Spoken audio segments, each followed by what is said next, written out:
No one on the public comment tonight or any speakers at all. And not very many people online. Okay. So next item on the agenda is the approval of notes from our March meeting, since we did not meet last month. Any corrections to the minutes? So the minutes in front of you right now say March. The minutes I sent online say February, but it's March. That is one item.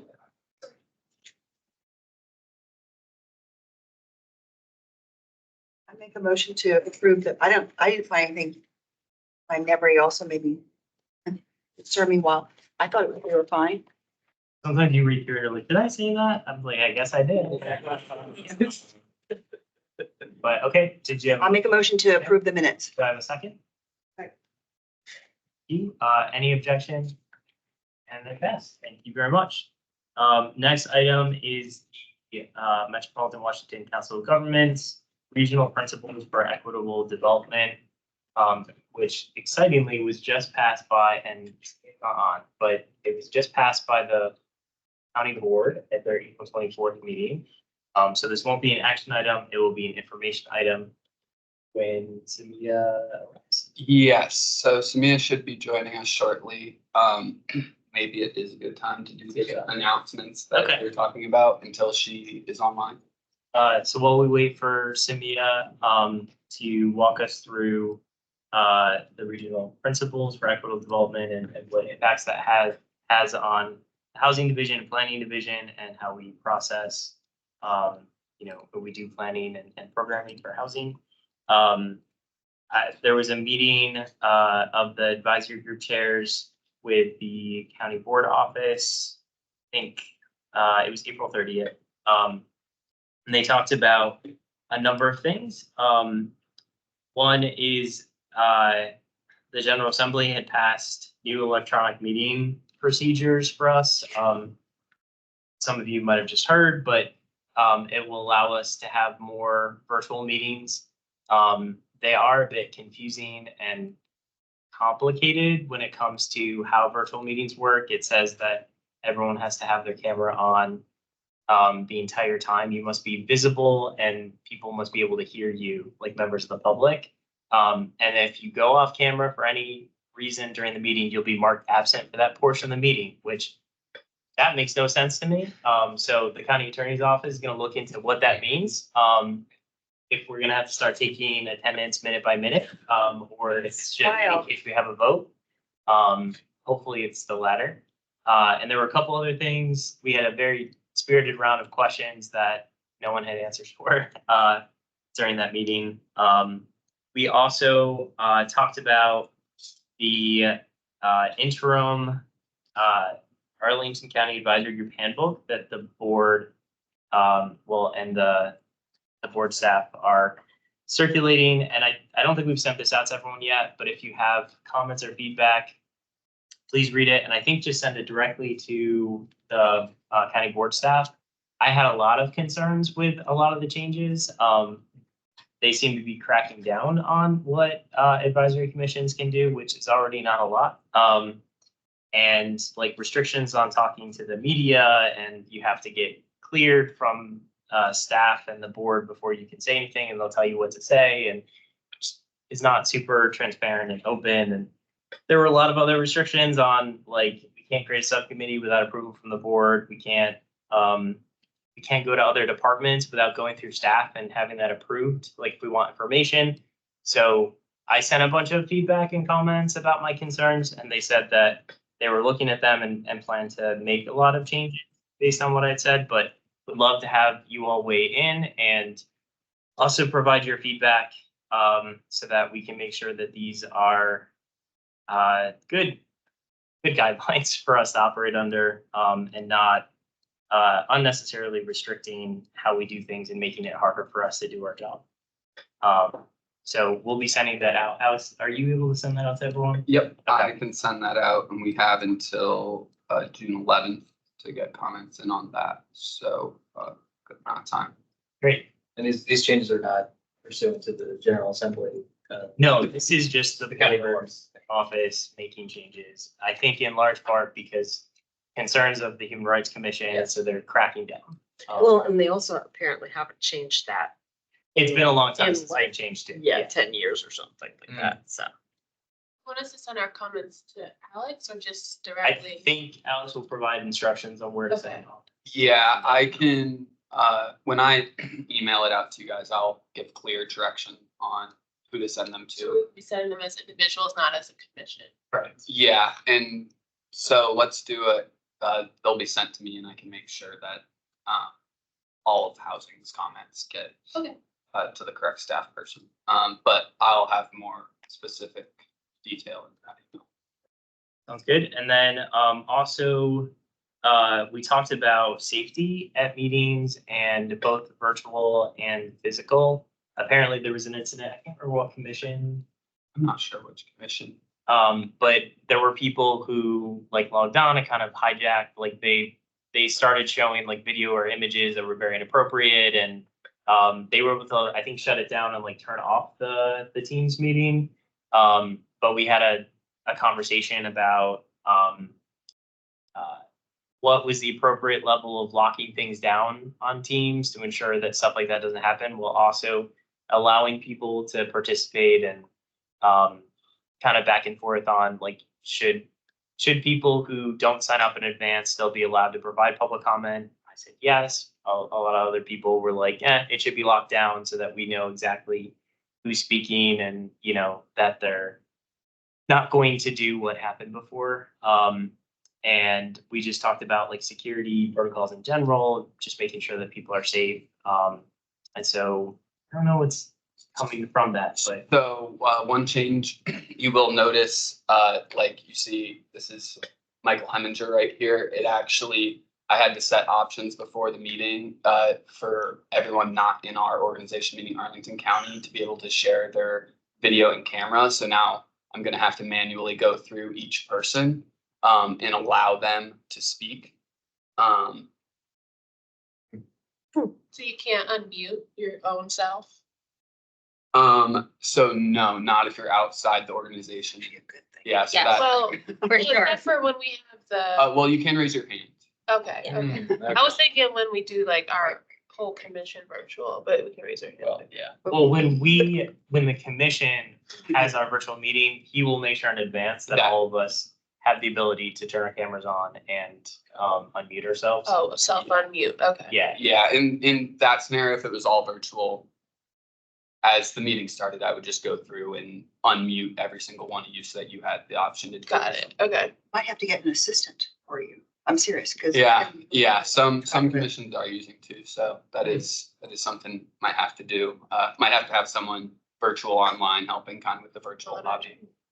Yeah, to help with some of these changes, but yeah, so that is one thing. Are they making people, like people that call in?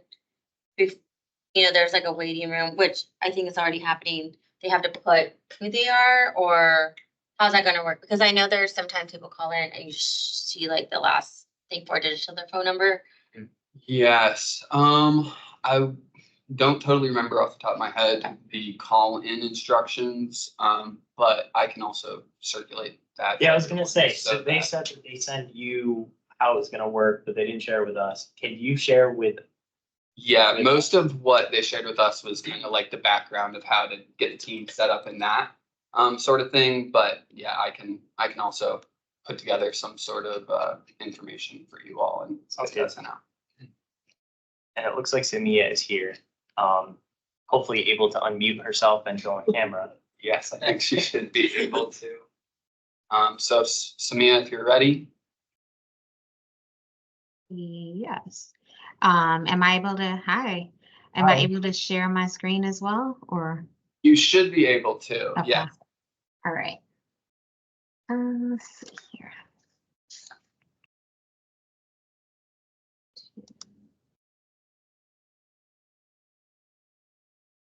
Oops.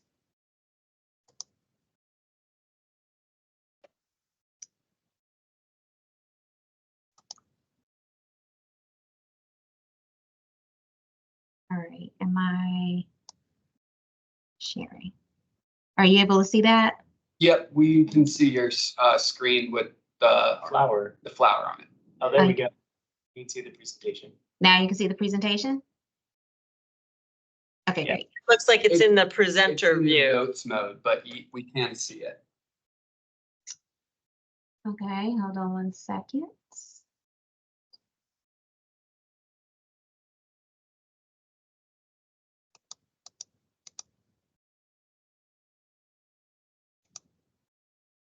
There you go. All right. Okay.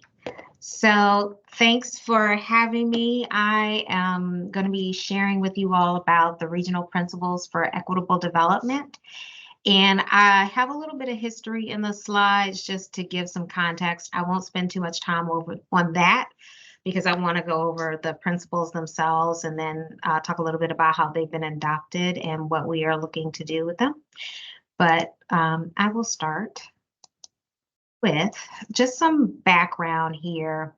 So you see a couple of goals here for what we call planning for equitable development. And this pretty much grew out of an initiative that Arlington actually was leading. So back in the summer, we started to think about, actually, I started to think about how to start to make racial equity a little bit more tangible to planners, housing, land use practitioners, people who pretty much have a role of being a steward or shepherd of our comprehensive plan. And I knew that in a lot of the work that we were doing around racial equity, it was a little bit more challenging in some of those areas and some of the disciplines that we work in to be able to see, while they understood the concept, what does that actually look like in the work that we do. And I started to think about it from the perspective of our comprehensive plans, that if we can ground principles for equitable development in the plans that we have for what we want to see around housing, transportation, land use, open space, all those different elements of our comprehensive plan, then what we will see in the outcomes would be equitable for people who experience those things, who have access to all of those things that we are planning for. And so in talking to some of my colleagues around the region, I understood that it wasn't just Arlington that was struggling a little bit with how to make this tangible, but it was other jurisdictions around the region. And so at the time, I was on the Chief Equity Officers Committee for the Metropolitan Washington Council of Governments. And so I took that idea to them. We started to talk about it. And then we said, well, why not make this a regional opportunity? And so the goals that you'll see here were part of what came out of those early discussions last summer, which was really to not only further our work, but it also furthered COG's work, because COG had been the convener for many local jurisdictions who were their members in advancing racial equity. All of our work started with them. They grounded us in that work back in 2018. And so that seemed like a great opportunity for them to continue to advance their work. And then the programs that they were looking to bring equity, and then also the local governments that are part of their membership. Also being able to provide some in-depth training for local governments that in the areas of planning, housing, and equity for our staff, so that we can understand some of the best practices and the tools and how we might be able to do this within our comprehensive plans.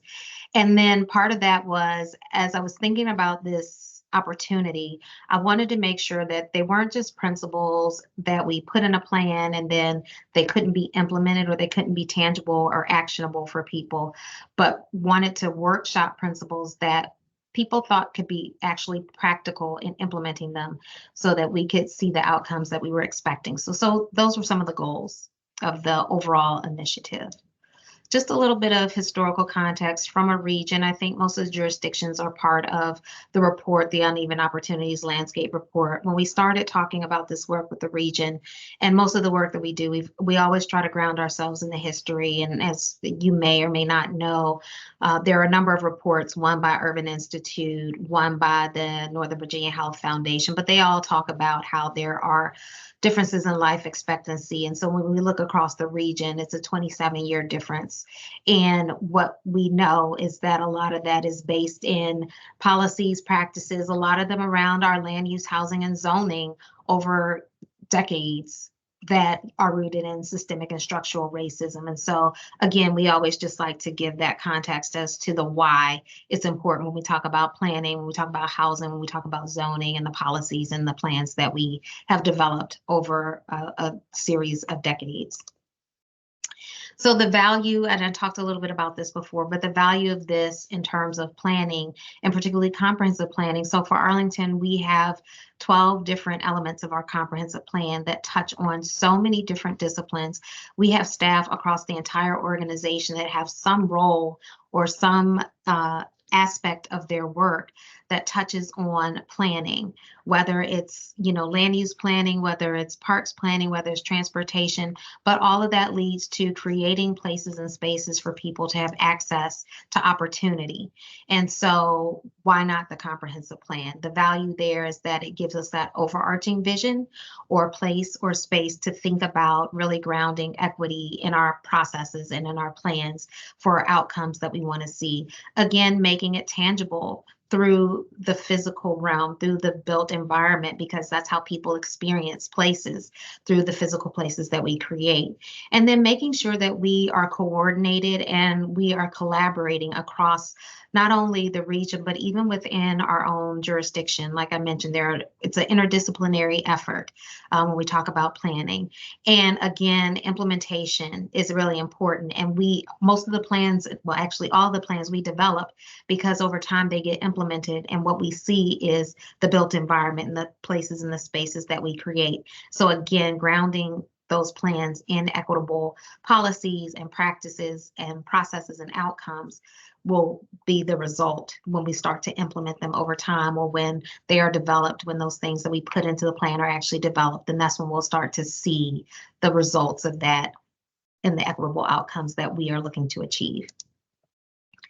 So our partnership really not only was with COG, but we also leveraged our partnership with COG to include the Government Alliance for Race and Equity and Race Forward to put on not only a regional event and convening for us, but to actually help to provide some additional support and technical capacity and resources on how do we actually make equity tangible in our development and planning work.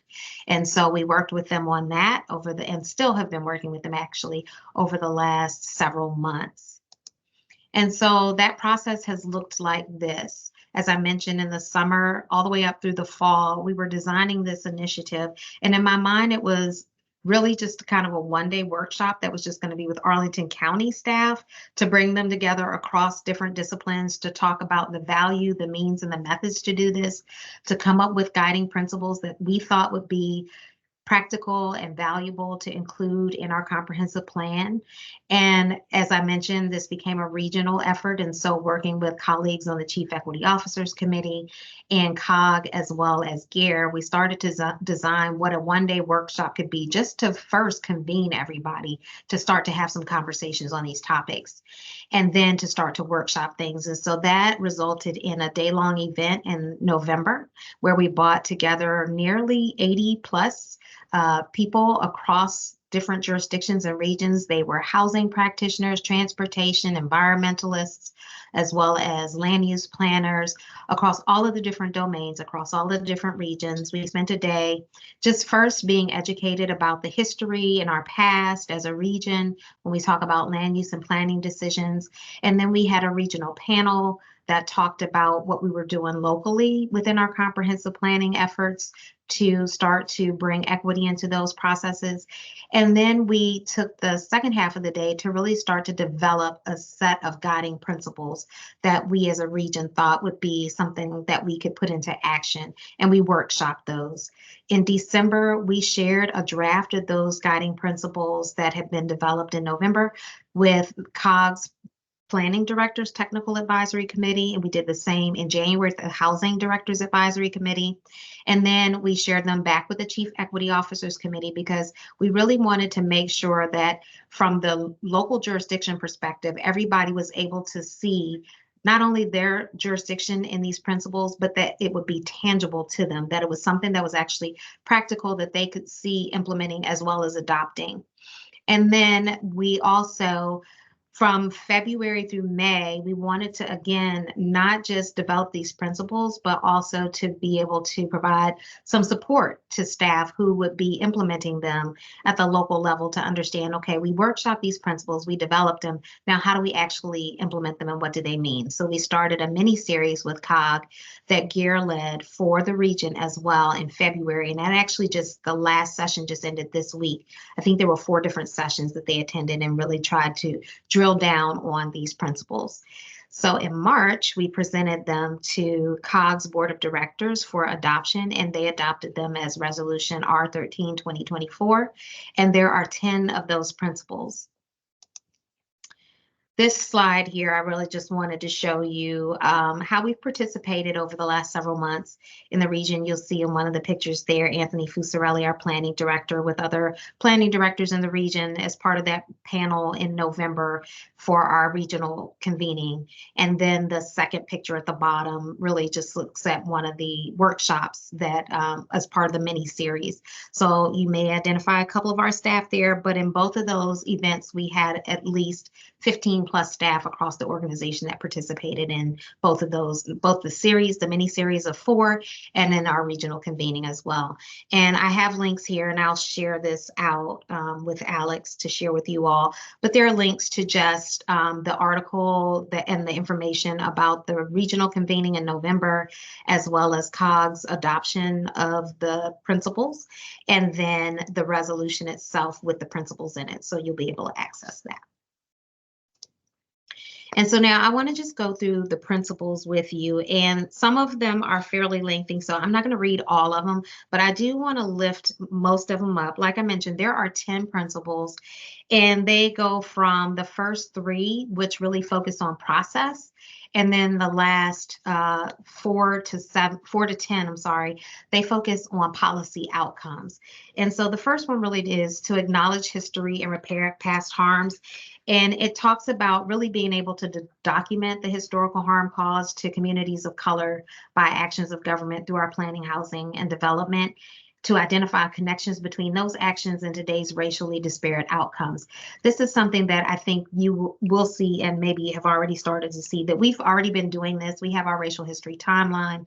When we did the work on the missing middle housing study, there was a lot of history that grounded that work as well. So that's something that, you know, we were already doing, but, you know, again, affirmed here that this is a really important part of the process when we talk about the work that we do in planning, housing, land use, and development. The second principle is really focusing on, it says to practice inclusive and meaningful community engagement. And so they're backwards here. So that's actually 3 on your slide, but it's number 2 in the process principles.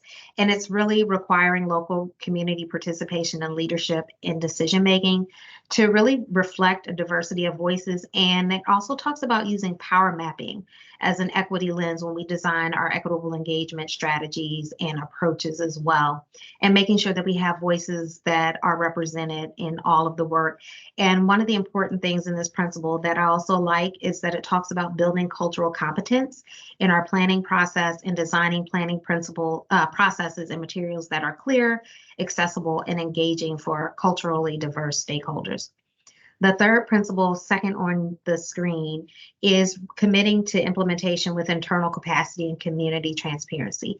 This really speaks to the organizational capacity and our work in terms of, you know, making sure we have budget, making sure we have resources, making sure that we have the structures in place for staff to be trained, to be able to move these principles in their work and engage in equitable planning practices. One of the things that it talks about here that I think is important, it says develop public-facing accountability tools designed with community engagement and tie them to meaningful budget and policy processes to measure jurisdictions' performance and monitor regional racial disparities. This is really much in line with our equity resolution, the County Board's equity resolution as well. And it lines up with a lot of the work that the county's been doing over the last several years as well.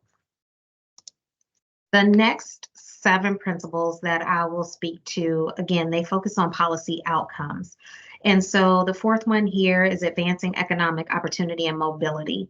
An important part of this is really promoting generational wealth building, local economic development, and entrepreneur opportunities, including local minority businesses participating in publicly supported capital projects and real estate development.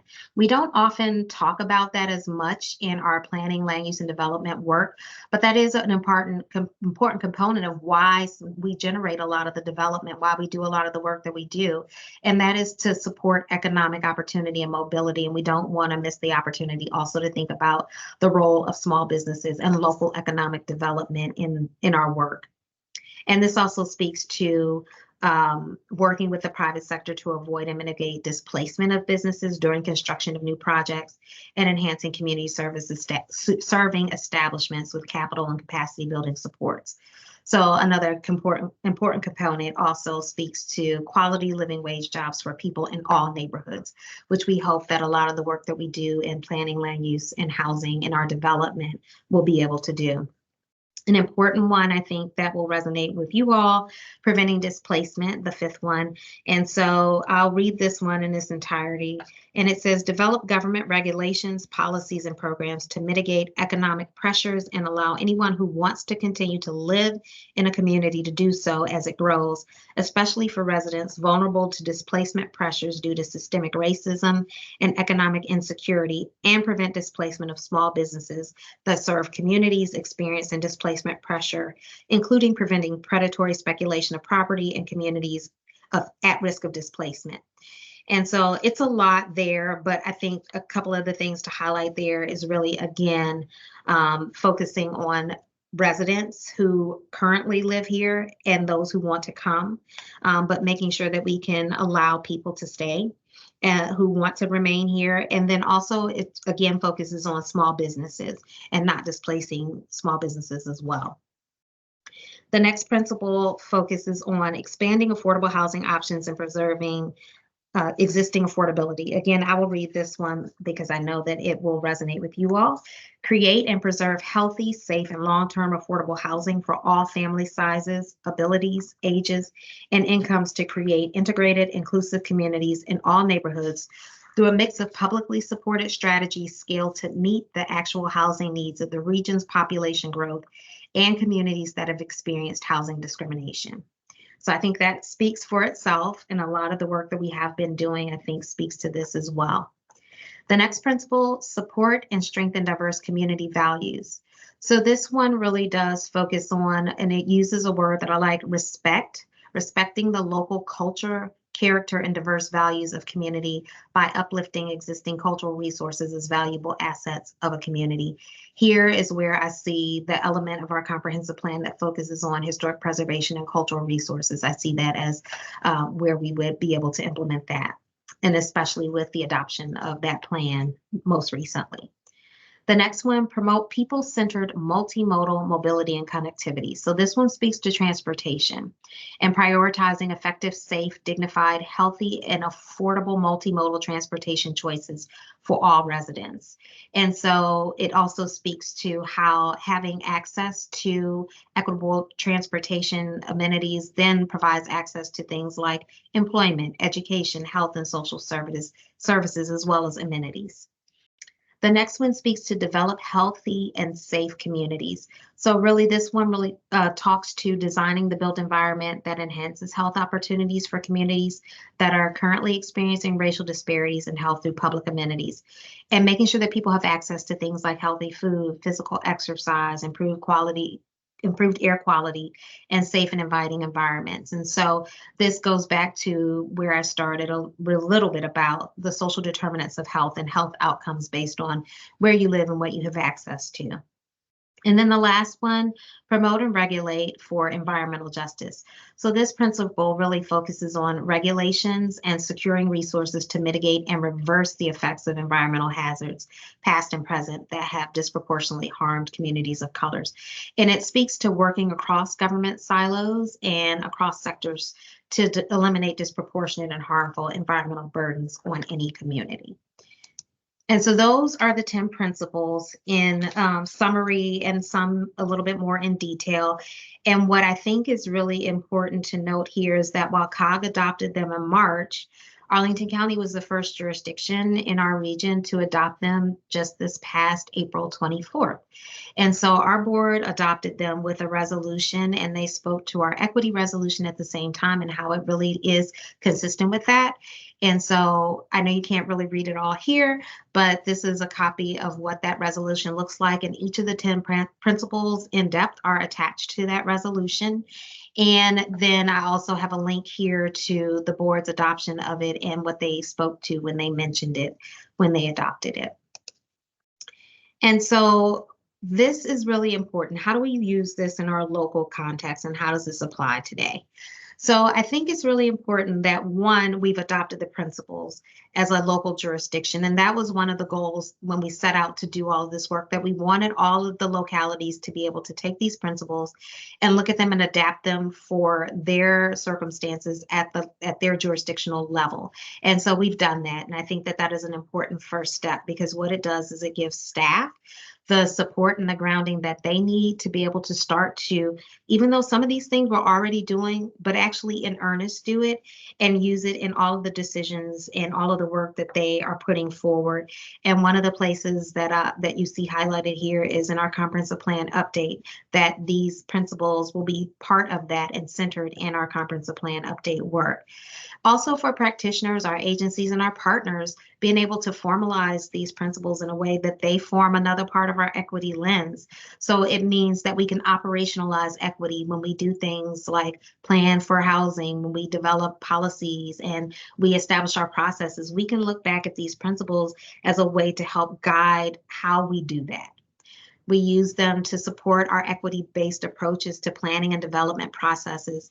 And then, as I started saying, we are empowered. We give people the agency to actually be able to then incorporate these principles, to use these principles as a starting point and not as an ending point in what they do. And so I have a picture of the equity lens there, because for me, this is the what do we do, or what did we do? It's these things that we can constantly look back on, whether it's a new plan, whether we're updating a plan, we have these principles now that we can use to help center and guide us in that work. And that, to me, is the operationalizing piece of that. And so with that, I will conclude my presentation, and I am looking forward to any questions or discussion that you have. I'm going to stop sharing so that I can see you. Thank you, Samia. Very much appreciate all the work that you did to move that forward, and to also present before us today. And just so you guys know, Samia and I had met to talk about this last month as well. And we had a lot of back and forth about kind of what are the next steps, and one of them was having the board adopt it. So I was super excited to see that the county board did adopt it. But then from an implementation perspective, what does this mean for the work that the county does? And how can we make sure that these are really integrated into the planning and the policy making processes that the county has?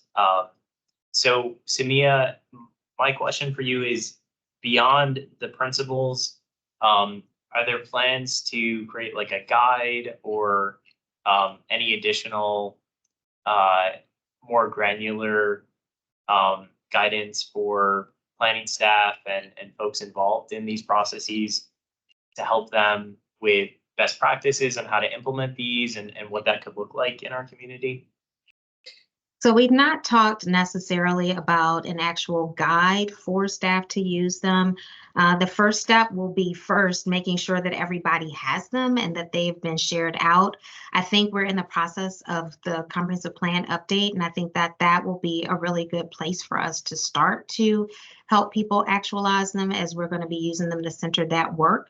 And we are going through an extensive amount of work with staff now to be able to, one, be a part of that process across the entire organization. So I see these being something that probably real time will be actualized in that work. And that will be an opportunity for us to understand where and how and what other tools we may need beyond that to support staff in their work and using them. The other thing is they just finished a number of staff, just finished the mini series with COG that was designed to help people to understand how do you actually incorporate these principles into your work. And so the next step, I would want to be able to have a conversation with that team. And I know some of the natural team leads of that work were the team that working on the comprehensive plan update, to see if there are other pieces of information or guiding documents that they think might be helpful based on what they've learned, for more staff to be able to understand what this means and how they do it. So additional conversations to see what might be the best way to support staff in spreading this information more and using it more, I think is more the next step. Thank you. When does the comprehensive planning, like the look at those plans, when does that start? And do you, when the public engagement part of that is? The public engagement part probably won't be for several more months. I know we're starting the process now with internal stakeholders across all of the departments. We just did that kickoff about a month ago, maybe less than 3 weeks or so ago. So it'll be several months before it makes its way to the broader community.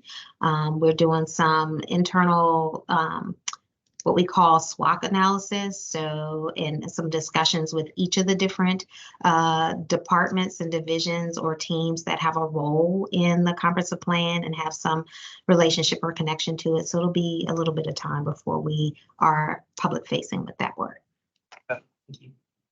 Other questions, feedback?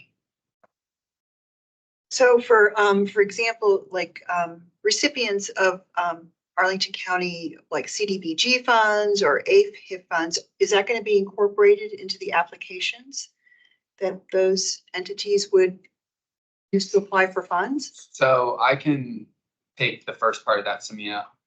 So we do have on our multifamily affordable housing NOFA, which I know we have not had the last couple of years, but in that there is a racial equity and diversity section, which was newly added in the last round of NOFA we did. So we did try to make advancements towards that. Obviously, it's been a few years since the last NOFA. So when we do come back and, relook at those NOFA guidelines, that will definitely be something that we update with all the new information that we have. So that's to the multifamily housing side of it. I don't know if you had anything else to add, Samia? No, I think so. I think that the other thing is, as you do a look at it now that we do have the principles, just making sure that as we go through those processes, if there are ways to implement any of these things as part of that process, they would be included there. Because one of the things that I like about the principles is that they focus not only on policy outcomes, but process. So there, I think, are opportunities to be able to incorporate these there as appropriate as well. Well, but that does make me think, because SIDSAC just finished at the last meeting discussion of I think it's the 25 NOFO that will be coming out in June, I think, for the CDBG money. So this might, I don't know whether it's already that the cow's already out of the barn, but this might be something to note, that if there's any value in slipping any of this into that NOFO, that now's the time to do that potentially. I mean, some of that's dictated by CDBG and by HUD's requirements. Mm-hmm. Maybe Yeah. ability to put some of the local spin on, the local regional spin on it. So.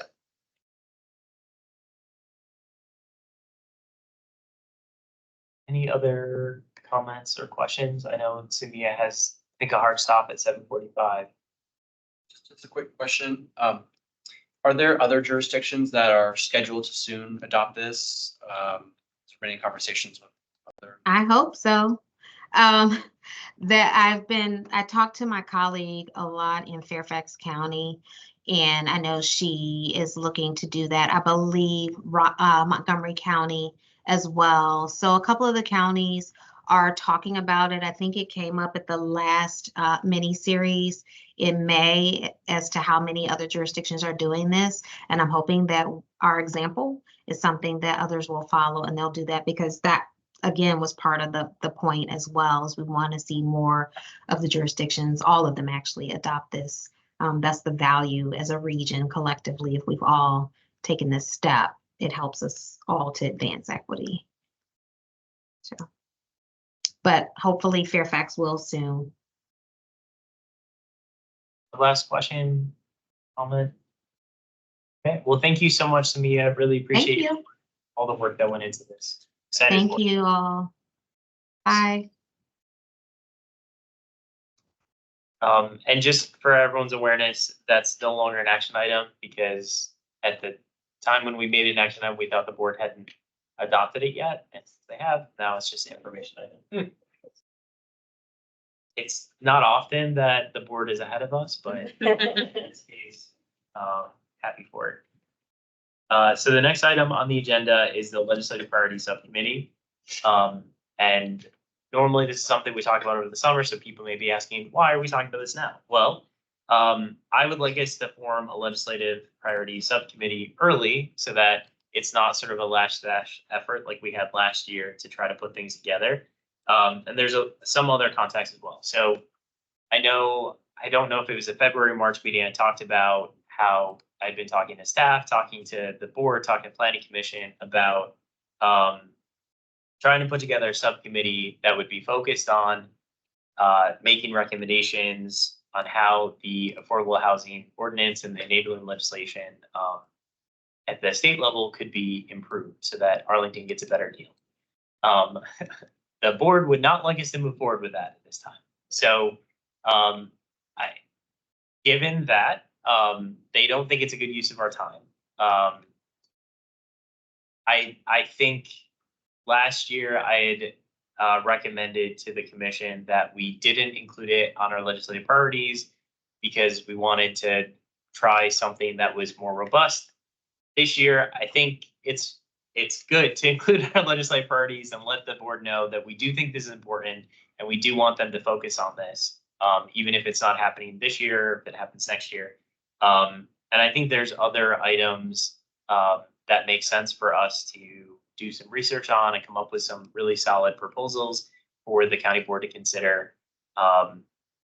sometime in the next few months. And I was hoping, I haven't talked to you, Nikki, but I didn't know if you wanted to chair that again. I think you did a good job last year. Not to put you on the spot, but. All right, great, okay. So questions or discussion from other commissioners on that? What does the meeting schedule look like? So that will be determined. So I think it depends on, how many people want to sit on it. And I mean, the subcommittees, there's no set, like it has to meet once a month or something. It can meet as many times as they want in coordination with staff support, because they are public meetings, so they still require staff to do the work to make it accessible to the public and advertise and everything. But I'm thinking, maybe if we could have recommendations by like September again, that would probably make sense. But we can, we can meet as a subcommittee and figure out what that looks like. But I think that there's a number of things both that we talked about last year, as well as probably some new things that it makes sense to try to pursue and include in our recommendations. And this starting earlier would give us probably a little bit more opportunities to talk to other commissions, to talk to other jurisdictions like Alexandria and Fairfax and their housing advisory groups to see if, we can collaborate and share information as well. So. Yes. I just want to endorse the idea. I think it's a great idea. I've thought a lot about ways we could improve housing law at the state level. Be happy to be part of it. Great. Just show of hands, people who were interested in serving on the legislative priority subcommittee. Doris said she was also. Okay, great. Very cool. Okay. Any other discussion? Yep. Okay, Sorry, Kellen, I have a comment or question. yes. So, since this is also like an election year for even local, there's some that are kind of have their opinions about stuff that, should we need to take? Is that something we should also take into consideration because there kind of might be different voices, ideas coming through in November with this legislation and it's kind of a big election year locally, nationally. Yeah. I mean, I think it's always important to consider the context that we operate. At the end of the day, we serve at the pleasure of the county board. So they don't like what we have to say, they can fire us from our unpaid role from the commission. But, generally, I think we should try to give them recommendations that they're receptive to. Like if they absolutely don't want to touch something, it probably doesn't make sense to ask them to, within reason. I mean, there's certainly things that I'm passionate about that, I am fully on board with going to the board and saying, I don't care if you don't want to do this. I think it's so important that you should. It's, this is important for the community. So yeah, I think that's something to keep in the back of your mind, but I especially wouldn't, the primary hasn't happened yet. We don't know, who's going to be in the general election. We certainly don't know who's going to be on the board next year. So yes, it's important context, but I wouldn't let that drive the recommendations or even the discussion that we have. There may be people that individually as commissioners we agree with or we don't agree with when it comes to housing policy. We're going to try to work with whoever is there until we step down or they ask us to step down. So that would be my recommendation. Yes. Just a note, I think it'd be good to have this commission look at new bills, and I think also as well as the Virginia Housing Commission is going through their summer meetings with current legislation. So I think it would also benefit this subcommission to look at the Virginia Commission and perhaps like once they, maybe in parallel, like can track those, then deliver this can be done in the subcommittee, but maybe, okay, here's the new bills and here's the current bills, our feedback. How they relate to Arlington specifically. Makes sense. Yeah, I think on this topic especially, there's so many like inputs and information that we go to. So having as much time as possible to try to gather. Obviously, we're not going to be able to capture everything, but to be informed as possible as we try to make the most solid and impactful recommendations. Kellen, just a quick question. Do you ever meet with the delegates or is that inappropriate? So we are not allowed to meet with delegates.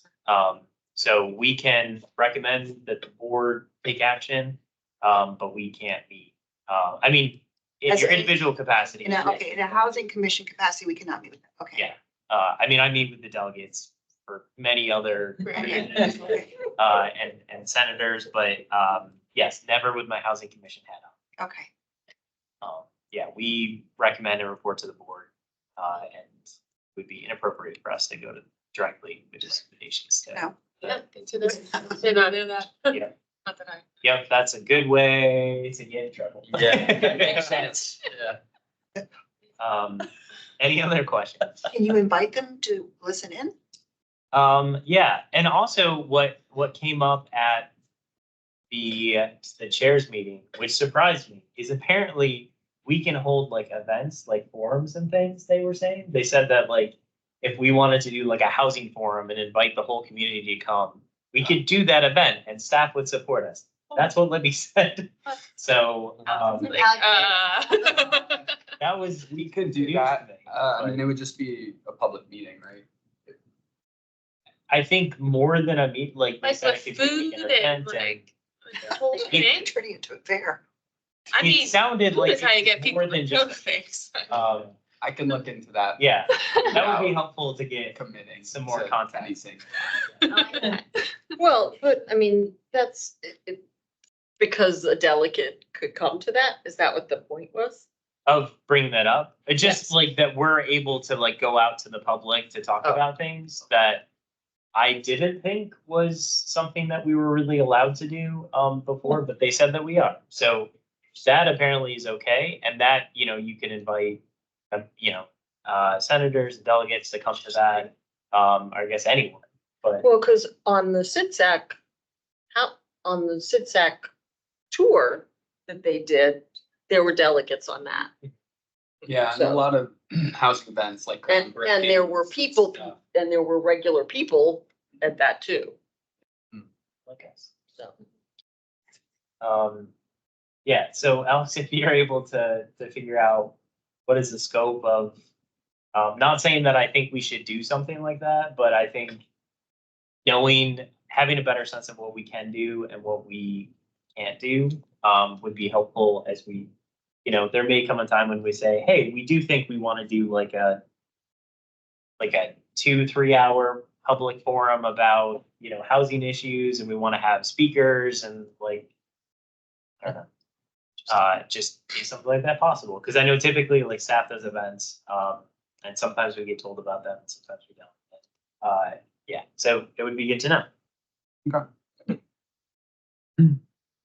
I guess I might as well also talk about the other like joint subcommittee that I had been trying to get permission from the board to do that was shot down, and that was the joint subcommittee with the Human Rights Commission to look at fair housing. So that got shot down twice now, because the Human Rights Commission approached me again and asked, hey, we'd like to move forward with this. And I circled back with Susan and Matt, our co-liaisons, and they had said, no. So that was going to look at fair housing. If you've read the news in the last couple of months about the Human Rights Commission, it is related to that. And again, I think from their perspective, they just don't think it's the best use of our time. They did encourage us, instead of focusing on the affordable housing ordinance, to look at community land trusts, and the new study on low residential. I think it's low residential study. Is that? Maybe multifamily reinvestment.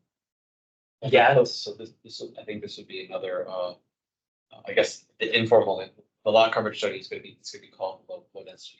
Yes. And that's a planning study. Yes. That is going to be happening because the board, I think, put that in the budget that they wanted that to be happening. So, but the big thing is the board felt like there's more support within the board for community land trusts. And they felt like, it'd be great to have the housing commission look into that. So if people have ideas on what that means and how we can best do that, let me know. And I have notes from my last meeting with Matt and Susan, and there were a couple other things that they mentioned as well, that they thought would be more helpful for us to focus on. I still think the affordable housing ordinance is. Do you want like a guest speaker on community land trust? Because I can find one. Can we invite like guest speakers outside of the county? Yes, Okay. we can. There would have to be some sort of vetting, but yes, I think that's doable. I think They'll pass. we can also do it in a forum. They're on the homeownership subcommittee. That person is on Mike Spots. Oh yeah, Mike is. It's a community land trust. Well, and his organization now, Habitat for Humanity for Northern Virginia, they're the ones, they have a community land trust under them. So I think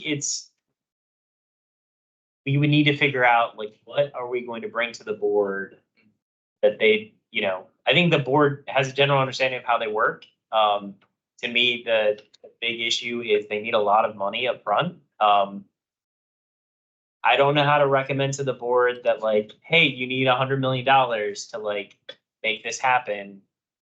We recommend you get $100 million to do this. Like, I'm not really sure what that looks like unless we, recommend creative strategies based on what other localities are doing. I would think Amazon would probably be like, the magic like player there who has potentially the money to make something like that happen, but yeah, just if you all want to give it some thought and figure out, what to do, like, yes, we can have a speaker come if people want to be better educated on it. As far as like what we would then come back to the board with, I'm not sure at this point. Other than we could write a letter saying we support them, we think they should do community land trust, but I don't know that the reason why it hasn't been done is just because they don't like them. Yeah, it's because it's very expensive. Yeah. Everything's. Well, and I've seen them done, like, supported by the State Housing Finance Agency, but for places where, Land costs. yeah, where land costs, where there's tons of land and land costs are low, not the opposite of that. Yeah. So, Yeah, I was gonna say also, if some people are interested, maybe, like, start, maybe, I don't know how, like, the working group is the like a Google Doc or something to have, a literature review of like studies on different land trusts, how that, that could be part of our letter or work if we want to, people are inclined to. Yeah, I mean, if we want to put something together, just we have to be careful with the Google Doc that if people are contributing at the same time, it could be classified as a meeting. So if you put stuff up on it for people to read, that's fine. But if it's like people collaborating, we're not allowed to collaborate outside of official meetings. So that unfortunately did not change in the legislation. Perhaps something like a deadline, like, okay, everyone come to this next meeting if you want, whatever's the easiest way. Yeah, if people have suggestions, like, please send them my way. Happy to entertain them and figure out what makes sense. It's good to know what the board would like from us, or at least our liaisons for the board. But yeah, I mean, I still think it makes sense to at least consider for the legislative priorities, the affordable housing ordinance, because that's something we've been talking about for at least since I've been on the commission.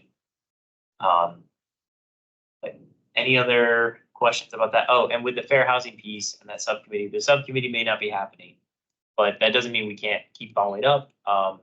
And I keep having conversations with board members to push things forward. You guys saw in March, they did pass the source of funds protected class that we asked for, both in a letter in January and also in many other letters and advocacy over the last like 4 years. But that was great to see that happen. So there's progress on that front. There's a lot of things in the implementation piece of the fair housing plan that I'd like to see more things happening. And we just got to figure out what's the best way to work with staff and the board to advocate for that to happen. Because apparently it's not a joint subcommittee with the Human Rights Commission. And the reason why it was going to be with the Human Rights Commission is because the Office of Human Rights enforces fair housing, the local ordinance. Okay, great. Any other questions before we move on to development updates?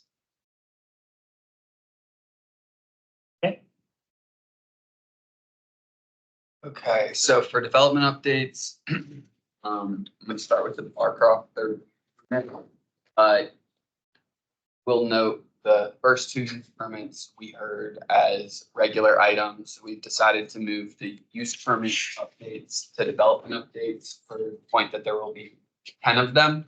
And then this is just the land use piece of it. Each one of these is going to come back to the commission for final action with the actual affordable housing piece of it. So this is really just the planning side of it. So on May 18th, 2024, the county board will consider a third form-based code use permit for the Barcroft Apartments buildings 12 through 16. The subject site contains 114 of the property's overall 1335 unit total. So that's across those 5 buildings 12 through 16. The use permit request, it includes conversion of 17 one-bedroom units to 2-bedroom units and 2 2-bedroom units to 3-bedroom units. The total number of units is not going to change, just the unit sizes are getting bigger. The applicant was able to achieve this because there are existing inefficient unit layouts. And so all the unit bedrooms will meet the Virginia statewide building code and Virginia maintenance code of occupancy for at least 2 people. Additionally, the use permit is also going to include 2 1-bedroom ground floor units that are type A accessible, including 2 new entry canopies above the 2 new accessible entrances, accessible ramps to these units, accessible pathways to the units, outdoor communal gathering space, and 2 new ADA parking spaces. Consistent with the previous use permits, the applicant proposes entry canopies only over the entrances to the accessible units, as all other main entrances have internal vestibules which provide shelter for residents before they access. Yeah. So the applicant proposes entry canopies only over the entrances to the accessible units, as all other main entrances have internal vestibules which provide shelter for residents before they access their units. Another reason is they are afraid, the HALRB, that if they put canopies, that it will put it at risk for getting historic tax credits. So they might not be able to get tax credits, which would be a large financing piece if they make changes to the exterior of the building. Is that federal or state? So so the HILRB is Arlington County, but their state. Tax credits. So it could be state is what they're pursuing. They need to adopt the equitable principles. Yes. Put people first as opposed to. All historical is in Arlington. That's what people use. It's annoying. Everything's historical. And all right, so 2 more quick points. The units in this space will average up to 60% AMI when they're completed. It will include 30% AMI units as part of the overall financing mix. We just don't have that exact detail on counts yet, and that's another reason we're doing this at development updates. When it comes back as an actual action item, we'll have all those financing details for you. So there have been no concerns raised by the community so far. The proposal has been reviewed by the Design Review Committee, the Historical Affairs and Landmark Review Board, Form-Based Code Advisory Working Group, and Planning Commission, where following brief discussion, the Planning Commission recommended unanimous approval of the use permit. So staff is recommending approval of the use permit subject to the conditions in the staff report. So that is. I did want to add, Yeah. just for our legislative priorities subcommittee, to think about the tax credits and, maybe something that says like, you can't be required to sacrifice safety of like residents to and jeopardize getting historic tax credits or something like that, because it's absurd. And I will put in a plug. It would be great here if we could have a housing commission liaison to the HALRB. That is one of the few commissions that historically we have had. But that, I think the HALRB was supportive of remaining, keeping the historic characters and not adding them.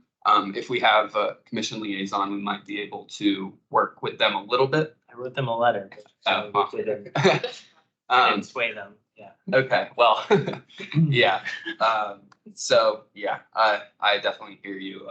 The buildings would remain perfect forever if no one lived them. So we should just work it out and just keep. I concur, Helen. Did anyone want to be the liaison to that fun group? What is it, HA? It's the it's the Historic Affairs and Landmark Review Board. Yeah, basically worried about historic properties in Arlington and maintaining historic places. No thanks. I'd be like, Yeah. Have a meeting with their chair to talk about areas of mutual interest and concern. or do you have a list of when their meetings are? But I have one question, Alex. So is the like the whole canopy determination. Is that an HALRB, whatever the acronym is, determination, or is that the historic tax credit people determination? So Because the historic tax credit people determination is at the state level. I think there's, the HALRB does not have the power. Yeah, I thought it was at the state. But the applicant is requesting this because it allows them to continue to pursue historic tax credits. Right. Whereas if they were to add canopies, they would be unable to continue pursuing this source. Right, so for their that's, capital that's study. where I'm saying is, so I get it more because those historic tax credits is a decent chunk of money. And we want them in this deal because they are putting such deep subsidies into this Barcroft deal. We want them to get as much money into it so that they can keep those subsidies as deep as possible. So I'm willing to give up some canopies But are for they, them to be able but to are you put those saying that tax credits. if they would have said yes, the people that state would be a little bit more flexible with things? or- The HLRB is a commission similar to this one. So, If they they, are supportive of the current proposal to not include canopies, whereas what I'm hearing is this group is not supportive of the current proposal to not include canopies. The proposal, though, is made by the applicant. It is made in coordination with staff, and we give comments back and forth throughout the throughout the process.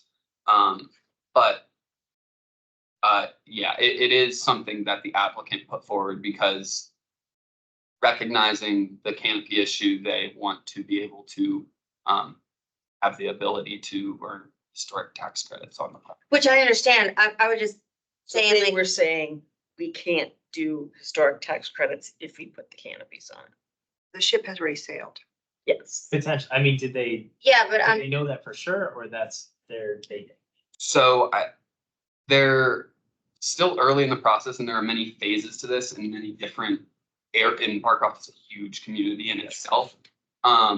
So I don't know the exact specifics. I can ask Lisa, who's the Barcroft coordinator, to get us more information on that piece. But I'm not exactly sure, so I don't want to answer quite yet. But I can get an answer out shortly. I mean, I think it would be interesting just to sit on a meeting to see kind of their thought process as or a group commission, this SHALRB. So if you have dates, I would be interested in. It's on the website too. Like, Yeah. Okay. if you just Google,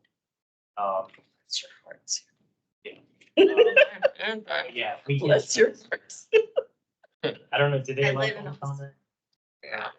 I'm not sure. I'm just like, My former architect husband called them Uh, historical preservationists. They should, all should, Like, looks like June 20th is their next meeting, okay. or May 15th. But yeah, I can gather more information on. okay, that sounds good. I think it would just be helpful, because I know, like, the Commission on Aging, their principles of. Yeah, but something like for housing developments, like they should have the following features that make it more friendly to elderly adults. And one of them is canopies on, all entrances and exits in the building. Because they want to make sure that people aren't slipping and, falling. Can and these canopies be put up later on? Oh, cheater. Tax credits have been After collected. construction. Or maybe retracted. Credits? Ooh, we're gonna run around and put But canopies. it would be helpful to Forum to put up at canopies. least, try and get other commissions to be on the same page and putting like residents before the facade. But so I'll reach out to the chair and see if we can have a conversation, and I can understand better where they're coming from. if it was just a tax credit thing, I get that, we can't control what the state does, but we can try to influence what other commissions say and advocate for. Apparently, like I said, my comments, when the Barcroft thing came up were unsuccessful in swaying them previously. That's it for development updates. The rest of the stuff on the agenda is, just public meetings that happened. I think Yeah. our last meeting. So if anyone has any updates on. I did want to give an update on the budget. I don't know how closely people are paying attention, but the board did add $1 million to AHIP specifically for 30% AMI units. So I think that's 10 or 15 units potentially. Yeah, depending on, yeah. So the work that the Arlington Community Foundation been doing, and I think we had also supported that, ended up resulting in money set aside specifically for 30%. So that was great. The additional $1 million is also great for AHIP. They did not cut the two planning positions. We and I think the planning commission also said to don't cut. They kept those in the budget. Are there any other big housing? The 1 million addition was the big. That's awesome. I think, do you know that the housing grant, all of that went through for the proposal by the mayor's budget, like the two additional positions and. Oh, on the DHS side? Yeah. I'm not positive. I can follow up on that. It would be really great if we could have. A budget recap. of some Yes, sort. as like kind of, we put out the letter and then we get back from staff or whomever, like, hey, based on what you asked for, here's what actually happened. Because I feel like every year we kind of lose sight, and I don't think the full budget has been published yet. So, and I don't actually know the details. I just see the press release, which is very high level. But that would be super helpful. Get feedback on what was actually in it. Thank you. Homeownership subcommittee. Nothing to report. Okay. Oh, sorry. I do have some notes from the Crystal City block Okay. plan. Cool. Yeah. So this was almost 2 months ago, right? Yeah, March 14th. The agenda was land space and density, site design, building height and form, and architecture. It was from 7 to 9. As noted in the development plan, it was 370 dwelling units. 1/3 of those units will be 2 to 3 bedrooms. And it's 7 stories, which they say is less dense. Because it is considered a 5/2. This is just kind of like site design, because the height is, I know hopefully it's not boring, but it was interesting to me. They can make it with wood, which will be cheaper for them, and not, people ask, why can't it go higher? Because the higher the height, it is more expensive with steel compared to wood. That's why they consider it 5/2. So learn something there. And it was pretty interesting. The park next to it is not part of the space. If you look at it, and the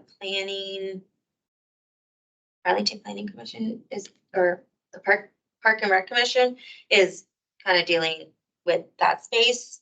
I do not, so there will be 2 to 3 bedrooms and studios, 1 bedrooms. I don't have any information about the affordable housing, because I believe they did not have that information at the time of the discussion. But it was pretty interesting going, and I have not seen another meeting update since. So Yeah, the second one is when they talk about community benefits, including affordable housing. And I think, it's TBD still. yeah, they were, it's again, it's another JBG Smith property. And they had some design kind of obstacles, because there was a road that VDOT owned questions, so they had to kind of all work around that. Overall, I think it's pretty cool. It's, I've driven past it and I was like, oh, this is where they're going to build this building. So pretty interesting. You know, learning some more construction, jargon, which I think is always also kind of helpful. Like people always ask, why not more density? And it's always, we talk about cost and it's that. So yeah, good meeting. And that's it for me. Great, thank you. Alice? Wanted to ask a question. She probably can't talk. She's probably locked up.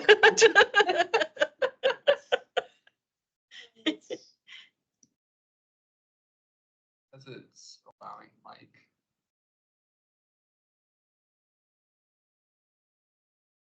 Sorry, I could. Huh.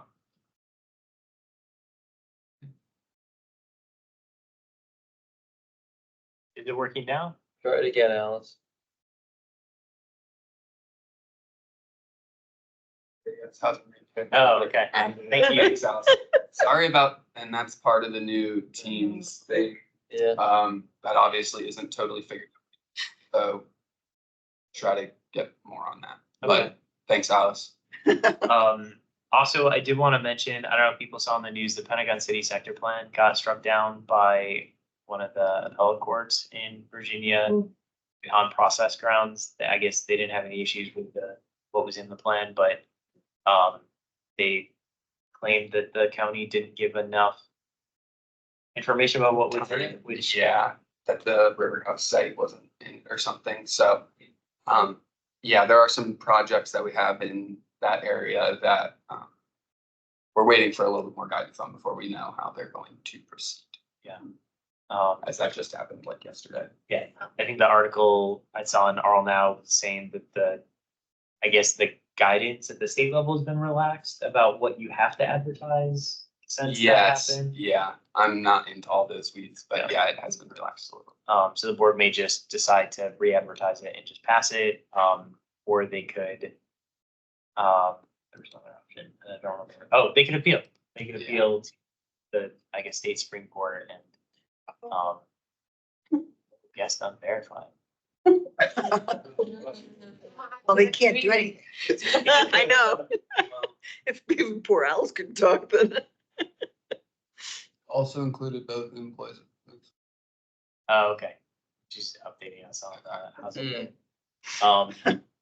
Yeah, which I guess we need to read all that since we're not allowed to use the chat for like official meeting. So Alice is saying that yes, the housing grant funds went through, and that also included both new employees for the housing grant program. So thank you for that, Alice. Yeah, the guest, I've never even seen that before. I Yeah, thought you were supposed to put a name when it's you if you enter. don't put a name, yeah. So they, if they're unverified, they don't. Yeah, it's gonna be hard with the new policy, but Okay, anything else under development updates? I totally forgot that I signed up as TA. I never went to the meeting. I think the same thing happened to me for the LFC on 12th Street, because I saw I'm that like, I was oh, listed for April 1st, and I was like, oh, that didn't happen. I wasn't there. Yeah. So but I still have. we should try to get better at I don't think I ever knew about the meeting, to be honest with you, but okay, did you know about your meeting?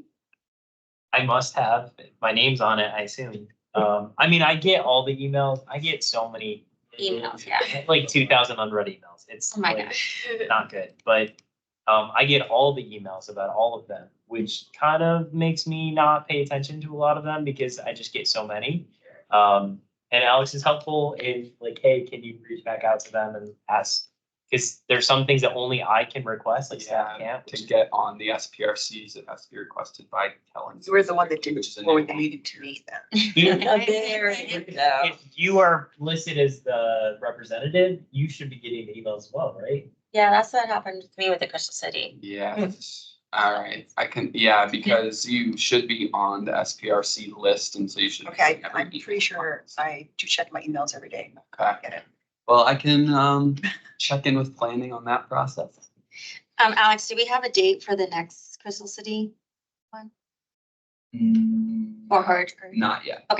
Just And Alice, can you give us a preview of site plans are coming before the commission? Because I know you said they were quite a few. Yeah, so, next month, I think we're likely going to have definitely at least one, possibly two site plans, come to the commission.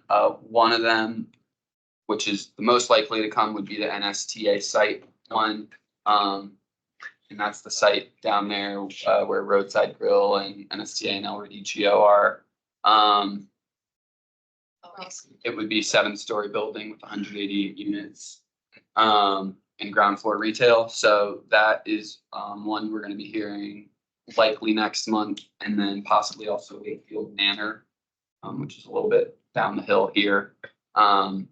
But that would be, one that we've actually been kind of waiting here for a few months. And that would be 166 units in a new 12-story building, serving some of the apartments already on the site as well.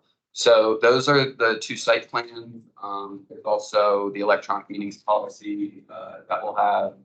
And then there are also some other larger items out on the horizon, including ownership coming back at the MFPD, Barcroft.